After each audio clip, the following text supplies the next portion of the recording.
Rajkot marketing યાર્ડમાં commission એજન્ટની હડતાળ યથાવત છે। સતત ચોથા દિવસે વેપારીઓની હડતાળ યથાવત છે। યાર્ડના 140 કમિશન એજન્ટ સાથે 17 કરોડની છેતરપિંડી મામલે હડતાળ થઈ રહી છે। નોંધનીય છે કે જે.કે. ટ્રેડિંગ નામે પેઢી ધરાવતા ઢોલરિયા બ્રધર્સ કરોડોના જીરુના માલની ખરીદી કર્યા બાદ રૂપિયા ન ચૂકવી ફરાર થયા હતા। જો કે ફરિયાદ બાદ બંનેની ધરપકડ કરી લેવાઈ છે, પરંતુ કમિશન એજન્ટોને પૈસા પરત મળ્યા નથી। તેથી કમિશનલ એજન્ટોએ ચીમકી આપી છે કે જ્યાં સુધી રૂપિયા નહીં મળે ત્યાં સુધી હડતાળ યથાવત રહેશે।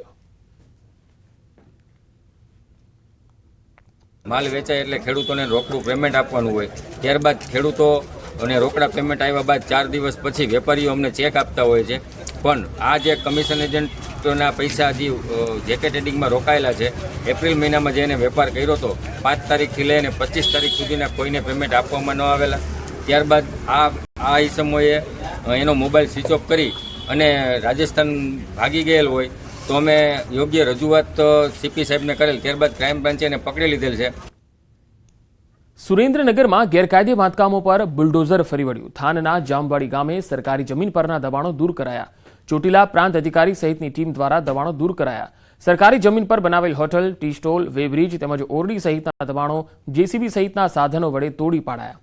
તોડી પાડેલ હોટલ પરથી અસામાજિક તત્વો દ્વારા સરકારી અધિકારીઓની જે છે એ રેકી કરી અને ખનીજ ચોરી કરતા માફિયાઓને મેસેજ મોકલતા હતા।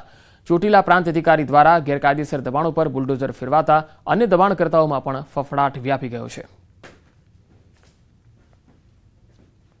તો ચોટીલા પ્રાંત અધિકારીએ અહીંયા ગેરકાયદે દબાણો પર બુલડોઝર ફેરવ્યું છે અને જે પણ ખનીજ માફિયાઓ હતા તેમનામાં હવે ફફડાટ વ્યાપી ગયો છે।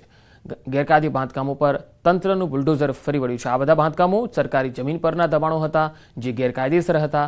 કોઈએ વેબ્રિજ તો કોઈ ટી સ્ટોલ અહીંયા ચલાવી રહ્યું હતું, કોઈએ વેબ્રિજ બાંધીને અહીંયા વેપાર કરી રહ્યું હતું। હવે આ તમામ જે દબાણો છે એ દૂર કરી દેવાયા છે। પાકા ગેરકાયદેસર બાંધકામો કરી સરકારી જમીન ઉપર ખૂબ જ મોટા પ્રમાણમાં વેપાર ધંધાની સાથે સાથે અડ્ડા ચલાવીને અધિકારીઓની રજેરજની માહિતીઓ પૂરી પાડતા હતા।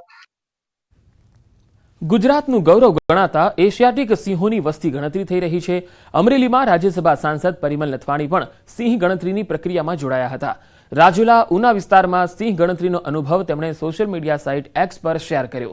તેમણે ટાંક્યું કે આખો દિવસ સિંહ ગણતરીની પ્રક્રિયાનું નિરીક્ષણ કરવામાં વિતાવ્યો। સાથે જ તેમણે સિંહની ગણતરીની પ્રક્રિયાને અવિસ્મરણીય ગણાવી।